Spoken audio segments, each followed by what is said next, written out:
It was a time of darkness when hatred filled the land. An ancient people scarred by persecution, facing the threat of the final solution.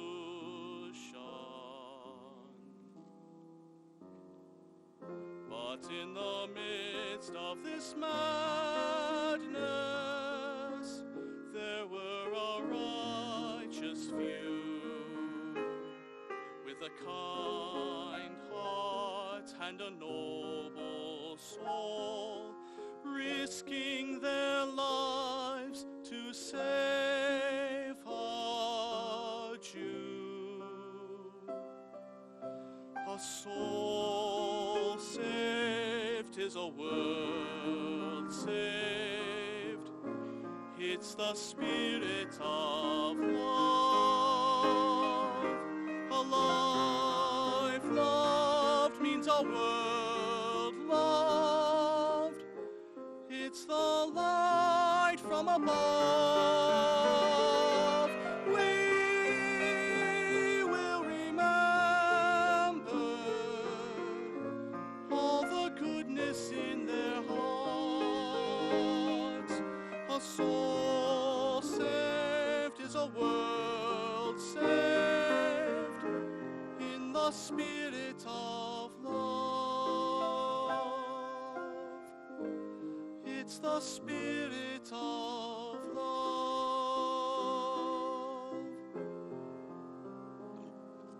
A soul saved is a world saved. It's the spirit of love. A life loved means a world loved. It's the light from above. We will remember all the goodness in their hearts.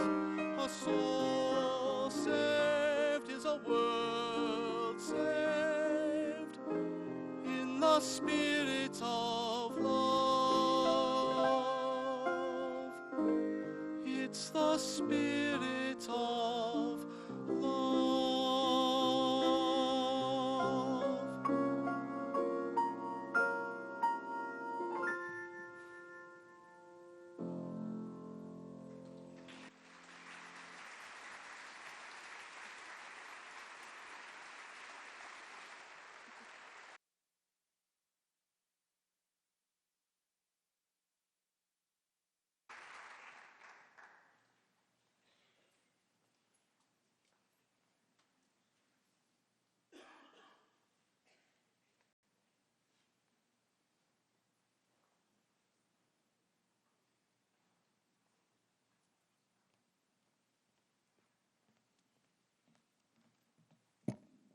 Good evening.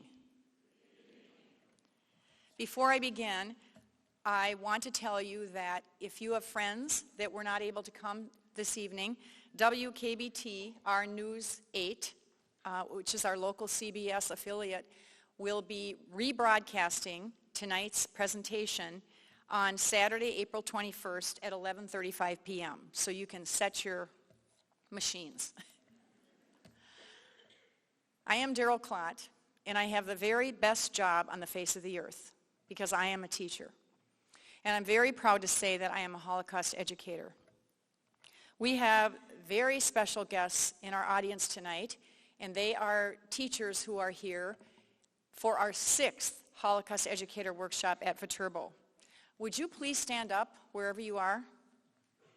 Teachers?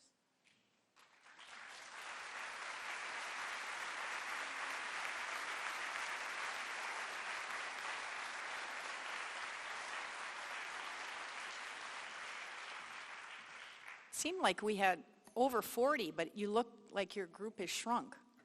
But at any rate, teachers, I want to thank you on behalf of Viterbo University for the very, very important work that you are doing in your schools in teaching students What happens when they do not accept other people's differences? Our schools have the responsibility, along with parents and all of us, to teach our students and our young people that they can make a difference and that they should not be bystanders. Many of you in this audience are familiar with the Franciscan Sisters of Perpetual Adoration. For the past 133 years, the sisters and their prayer partners have been praying around the clock for prayer requests that come in from all over the world. The sisters are one of the Turbo's treasures, and I want to thank them for all their prayers to help keep Holocaust survivor Peter Feigl healthy so that he could come to us tonight from Florida. Now he's backstage, and he's probably a little surprised to hear that it's the sisters who have been keeping him healthy and not his doctors.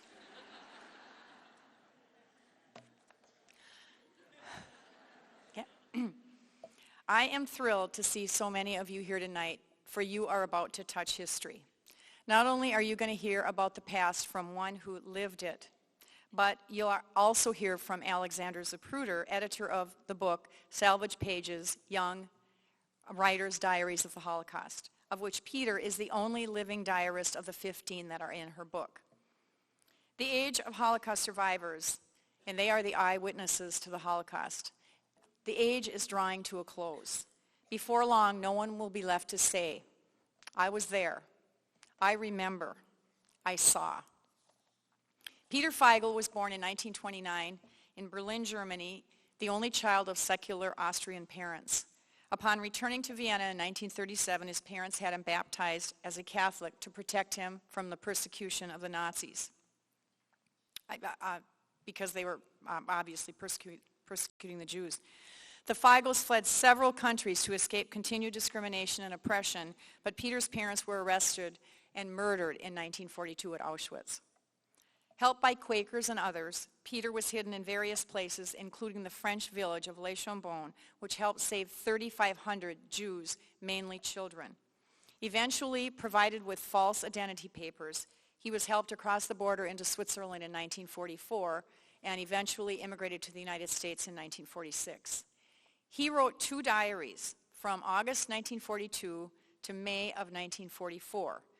Defying all odds, both diaries were recovered after the war and have been cited in a number of documentaries, exhibits, and books. Shortly, we will hear Peter's story, and history will come alive for us. I want to tell you that last night, after Peter flew in, we were privileged to have him at our home for a little meal. And we were asking him about his speaking engagements, and it turns out he's a very busy man. In the last few months, he's been all over the country speaking. Going back, he was in Arizona at 3 different universities, and then in December he was in Dallas speaking, and then in February he was in Washington, D.C.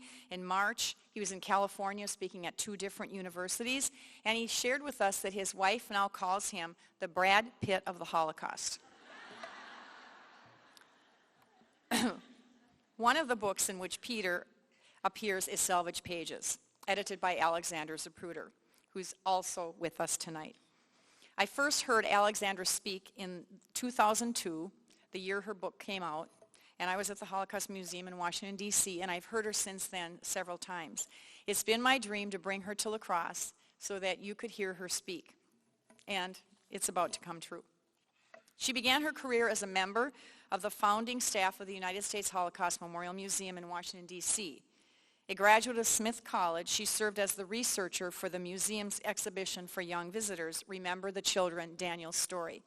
And she went on to become assistant director of the Oral History Department, recording the testimony of Holocaust survivors.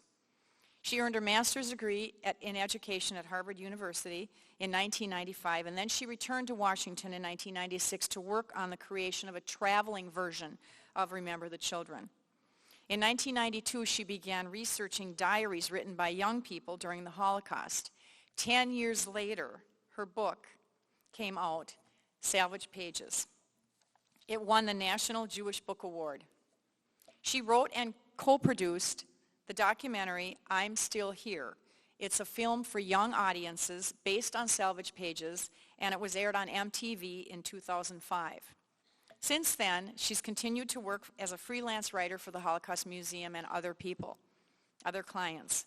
She's the mother of 2 young children, and she attempts to balance the demands of motherhood with her work as a freelance writer and editor. She and her very busy family live in Washington, D.C., and I'm happy to add that she is one of the nicest people I know. It's my privilege to introduce Alexandra Zapruder.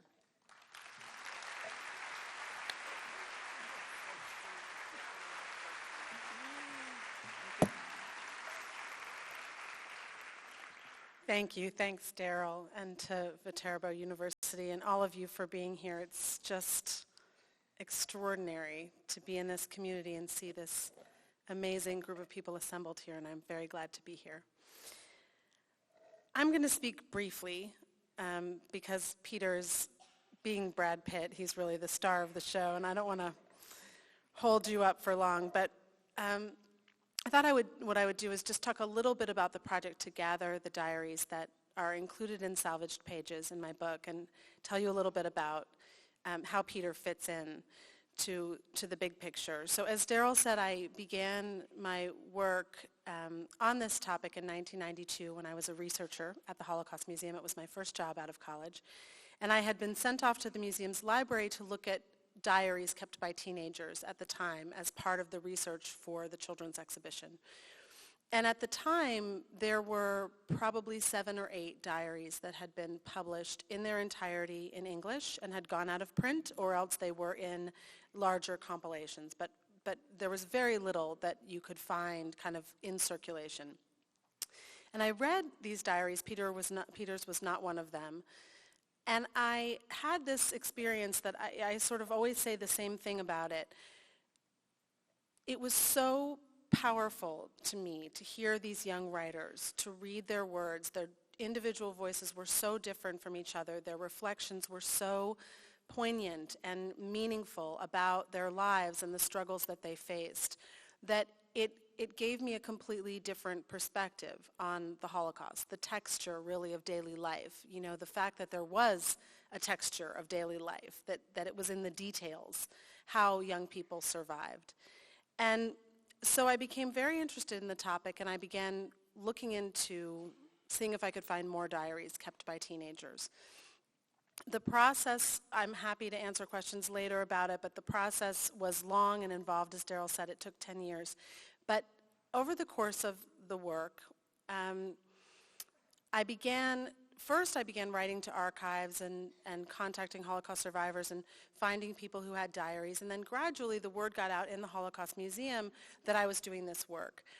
And the way that I first learned about Peter's diary was, and I remember it so vividly, I was at the library in the office building. We didn't even have we weren't in the building in Washington yet. We were still in an office building. And I was standing at the elevator getting ready to go back to my office. And Elizabeth Koenig, who was the librarian and a Holocaust survivor and someone who had also kept a diary during the Holocaust, called down the hall to me. And I, sort of didn't know what she wanted, and she said, come here. And so I walked down the hall, and she said, I have something I have to show you, but you can't tell anybody about it. I thought, oh, this sounds interesting. She opened her desk drawer, and she pulled out the 2 volumes of Peter's diary, which he had just given to the museum. It hadn't been cataloged. It hadn't been processed. It was just in her desk drawer. And I remember flipping through the pages.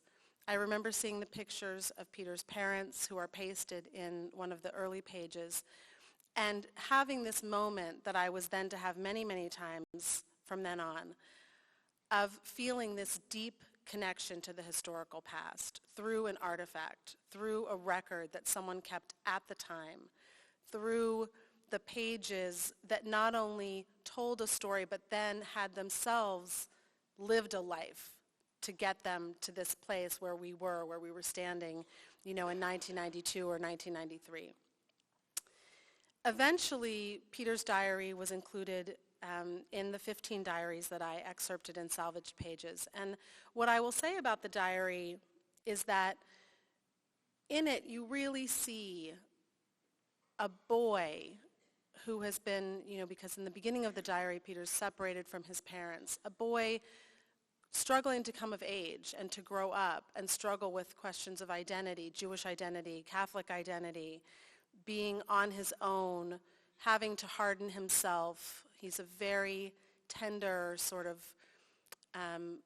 incredibly fragile little boy in the beginning, and a much more hardened, kind of tough teenager at the end of the diaries. And that transformation spoke deeply to me. I didn't meet Peter until after the book came out. We corresponded, but I didn't meet him until after the book came out, and since then we've become very dear friends. We've traveled all over the country together. And really what I want to say about Peter's diary and about all the diaries that ended up coming together in Salvaged Pages is this.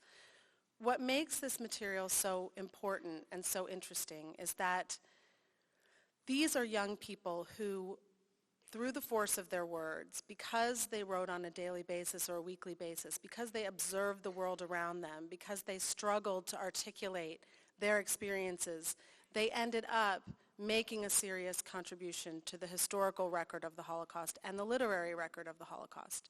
And this is really something that adults have widely been recognized. We've leaned heavily on adult diarists over the years to understand what happened during this time. But children's diaries typically have been viewed more as symbols and have really been not given their due. And one of the things that was most moving and powerful to me in putting together Salvaged Pages, and Peter's diary falls squarely in this category, is to see how much we can learn from young people about this past, how much we can complicate our own assumptions about what it meant to live in this time. So I'm not going to say much more except to say that you're in for a treat to hear Peter speak. Every time I hear him, I learn something new. He is younger than me at 83 years old. You'll see that immediately. And so with that, I'm going to turn it over to him, and thank you again for having me. Peter?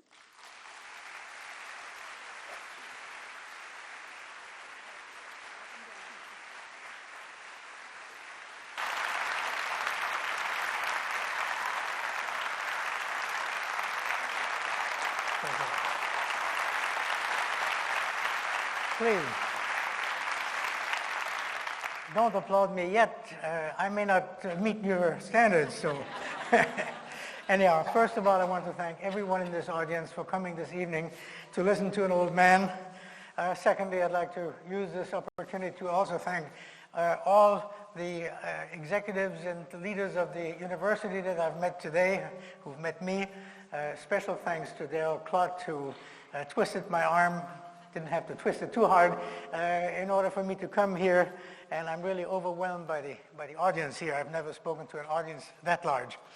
Now, you've already heard some of it from the introduction. I also need to thank Alex Zapruder. She's the one who put me really into this realm of speaking to people, because I was an unknown until that time.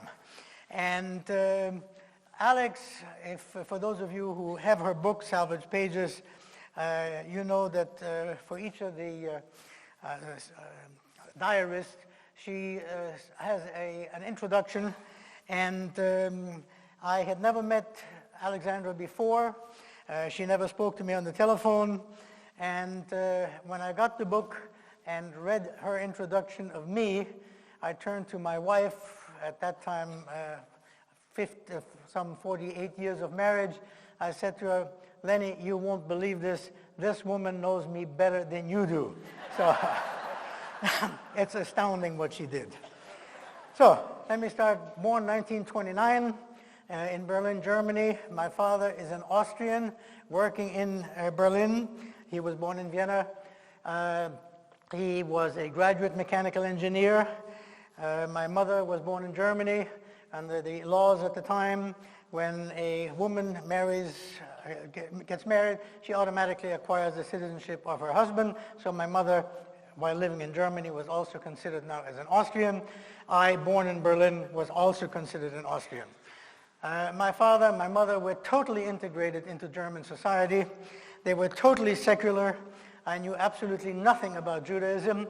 I recall that once in my life I was taken to a wedding in a Jewish synagogue, and all my grandmother tells me is that I disrupted the ceremony. So as far as any kind of Jewish ceremonies, culture, and so forth, the only thing that I can recall is that around Easter time, there appeared in our house a flat bread called matzah, which my father delighted eating with butter and ham. So, with this, my first school year is in Berlin. My first grade reader, has a mushroom on top in the front cover. It's a poisonous mushroom. Every European recognizes red mushroom with white dots on it. And it had a long nose, and we were taught that this is representative of the Jews. Jews are bad. They eat garlic. They smell. They're untrustworthy. They're dirty. You don't want to have anything to do with them. So first grade, I didn't know any better. It didn't concern me. I didn't consider myself as one of them, and I certainly didn't want to be identified with the poisoned mushroom. Second grade, my father gets transferred to Prague, to Czechoslovakia, for 1 year. His company's office there wasn't doing well. His task was to shut down the place. But for me, the shock was that from one day to the next, I found myself in a Czech-speaking school. In those days, they didn't have bilingual education. So here I am. I have to learn Czech. At that age, I was 7 years old. You learn very quickly. 6 months later, I was doing fine in Czech. Before I became too comfortable in that language, my father gets transferred back to Vienna, his hometown. He is delighted. His mother was still alive in Vienna. His oldest sister was in Innsbruck, Austria. His younger sister also lived in Vienna. We had a very comfortable upper middle class life. Dad was tooling around in a big black Mercedes. Nowadays, anybody can drive a Mercedes, but anyhow, back in those days, it was a sign of achievement. And things went very well, but my mother and my father had a little conference, and they decided, look, we're back in Austria. Austria is 95% Catholic. They are not too welcoming to the Jews. They don't like us. We are defined as Jews under the Nuremberg laws. Why don't we have Peter baptized Catholic? So I was baptized in Vienna. In fact, my father insisted that I had to be baptized by Cardinal Initzer himself. And I had my first communion in Vienna. And the only religious education that I had from that moment on was catechism. And of course, I considered myself as being a Catholic. This went on until the March of 1938, when Hitler annexes Austria. And all of a sudden, my father came to the realization that at this stage, the Nuremberg laws also applied to him, to my mother, and to me. And on top of that, as I learned many years later, my father had gotten into trouble with Goering at one time by refusing to sell military equipment to the Germans at the time. So he knew that he was on a blacklist. And within a matter of about 10 days of the annexation of Austria, we fled from Austria and went to Brussels, Belgium, something that was only possible because my father, traveling throughout Europe on business, had multiple entry visas, which enabled him to do so. At the border, the German border people pulled us off the train. They interrogated my father, my mother, and me for at great length. They wanted to know, why are you fleeing the great German Reich? This is disloyal. My father kept assuring them that, no, we are not fleeing. He is merely going on a business trip, and he's taking his wife and his son with him for a vacation. As you can see, we only have one suitcase each. We are going to be back in Vienna within a week or 10 days. They finally let us go. We arrived in Brussels. Shock number 2 for me. I now am thrown into a school where I not only had to learn French, but I also had to learn Flemish, the second language of Belgium, and it's a language akin to Dutch. Again, within 6 months, I was fluent in French. Was not a problem. My parents were delighted to be in Belgium. Belgium had declared its neutrality about 4 or 5 years earlier. Europe was full of rumors of an imminent war